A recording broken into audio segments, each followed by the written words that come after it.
Hi, I'm Fred Burton with Stratfor, and I'm here today with Lauren Goodrich, our senior Eurasia analyst, to talk about the security surrounding the Sochi Olympics and the ongoing militant threat in the Caucasus in Russia. Lauren, there's been a lot of discussions going on concerning the security for Sochi, and we've certainly covered it a lot. And I think people have a lot of different assessments as to what are the real problems surrounding the Olympics. So how do you view the Caucasus and the impact to the potential Sochi Olympics?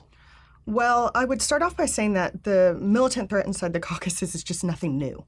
It's something that Russia has struggled with ever since Russia actually got the Caucasus within its own territory back in the late 18th century. The Caucasus threat has been there ever since. The people of the Caucasus are just not integrated into Russia. They are of different ethnicities, they're of different nationalities, they're of different language and religions. And so because of that, there's always been this nationalist push up against the Kremlin and the Russian authorities for centuries. For example, in the 1940s, in 1930s, Stalin had a really big problem with the Chechen population pushing up and saying, we're not a part of Russia. And because of that, he decided to take 100,000 Chechens and put them in other parts of the Soviet Union in order for them to not have this unified Chechen threat be able to rise up against the Soviet authorities. And so because of that, whenever the fall of the Soviet Union occurred, I mean, it was just inevitable for civil wars, for major independent movements within the Caucasus to rise up against the authorities, which led to the First Chechen War. And so the fact that there is militancy in the Caucasus is just nothing new. It's a part of what Russia is. But the evolution of who these militants are is continually changing. Do you see any nexus with the recent bombings in Volgograd with the train station and on the bus linked to the Boston Marathon bombing in any capacity? I think there are hints. The current militant group inside of Russia, the Caucasus Emirate, is an umbrella group that has a lot of very small disjointed cells all throughout Russia. And there is some hints that there was a linkage between the Boston bombers into certain people who are no longer alive that fell underneath the Caucasus Emirates. I know in our discussions before our video shoot here today that we were chatting in the office that the Russians perhaps picked up the bomb maker that made the recent suicide devices that were used at the train station bombing as well as the bombing with the Black Widow on the bus. Is there any indications from what you've been able to see that in fact has happened? Because that is significant if the Russians have been able to kill or capture the bomb maker.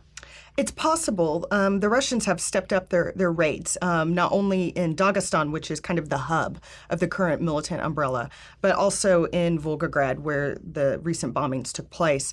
And so they've picked up various so-called militants that were technical support, but there's no indication exactly what their role was within the support.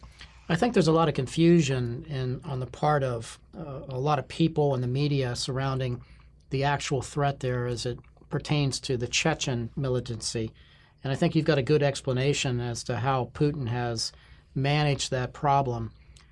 Can you explain that for people so they understand that phenomena? Yes, there's been a lot of discussion publicly with the Sochi Olympics coming that the militancy that we're seeing in Russia today is the same militancy that we saw in the late 90s or mid to late 90s and early 2000s that carried off astonishing, very large-scale terrorist attacks. And they aren't the same groups. It's very different groups. So what happened was at the end of the First Chechen War, a group of militants who had been fighting in other parts of the former Soviet Union, in Azerbaijan and Georgia, who had a much more pan-ideological, more of a pan-Islamic philosophy. They weren't nationalists. They had a philosophy to them that was beyond just Chechen nationalism, which was the nationalists who were fighting inside of Chechnya at the time. And it was these guys who went and trained in Afghanistan and actually got really deep training, funding, and their creative spark, pretty much. And when they came back to Russia and to Chechnya during the First War, they were able to pull off a terrorist attack in 1995 that Russian authorities had never even thought could be possible. Which one was that? It was the hostage taking of 2,000 hostages in a hospital with 100 militants. Having that many militants be able to take over a hospital with that many hostages, that had never happened in Russia before. And then we had the Chechen attack at the Moscow theater. Yes, and it was the same group ended up pulling off the theater siege and then Beslan as well, in which they took over the school and killed over 300, mostly children. And from a practical standpoint, the KGB, the FSB has been able to take these militants into the fold, so to speak? Or how has it worked? How has Putin been able to pull this off? Well, what happened was that after these large-scale terrorist attacks started to become very common, especially in 2002 to, say, 2004, 2005, the Kremlin shifted strategies. And what the Kremlin ended up doing was they said, okay, all those nationalists that were rising up and just looking for Chechen or Dagestani nationalism, we're going to co-opt them into the Chechen fold, pretty much pay them off. Sure. And give them the option of being rich and alive or being crushed. And then all of those that had the ideology that kind of went underneath Shamil Basayev's group, those are the ones that the Kremlin just wiped out. So in essence, we don't see, at least here at Stratfor, the group that pulled off these strategic strikes, such as the hospital hostage-taking, the Moscow theater event, as having any kind of tactical capability to pull off something like that at the Sochi Olympics. Is that correct? Yeah, we have not seen any capability out of the current Caucasus Emirate group to be able to pull off anything large scale. Every attack that they've done has only been a handful of people versus the previous groups in the mid-2000s in which you had, 50 to 100 militants grouping together and organized and trained and ready to pull off large-scale attacks. So we've got a very small, fractured-like cell here that may be nothing more than a half a dozen people, perhaps, that were responsible for the more recent bombings. And from what I understand from some of our contacts in Washington, the alleged Black Widow threat may not be as credible as some had originally thought, though I'm sure all the agents that are out there, as well as the Russian FSB, are on pins and needles just trying to get through opening ceremonies. I certainly know how that feels. Very much so. And there is a concern that the current militant groups and cells have just been holding out. And I'm sure that You mean they have bombs that they're just waiting to explode? I would say more that they haven't shown their capability because they don't want the Kremlin to know how sophisticated they are. Unlikely, but it's a possibility, of course.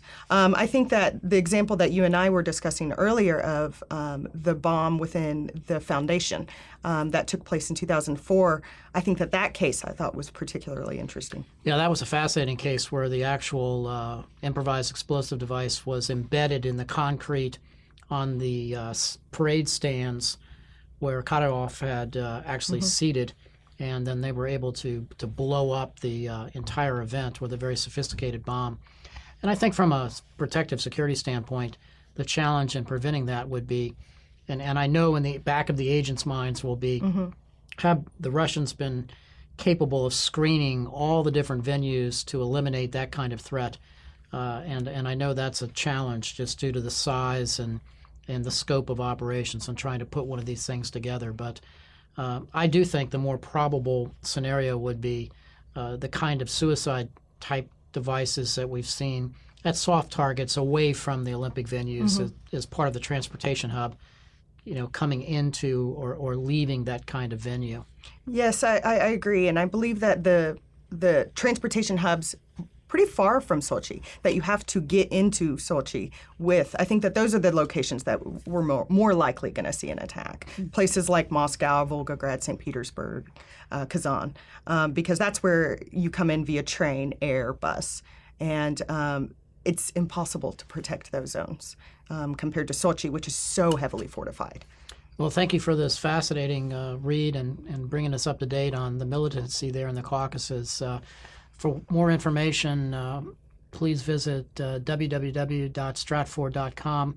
We have lots of analysis and videos surrounding the Sochi Olympics as well as the militancy threat coming out of the Russian Caucasus.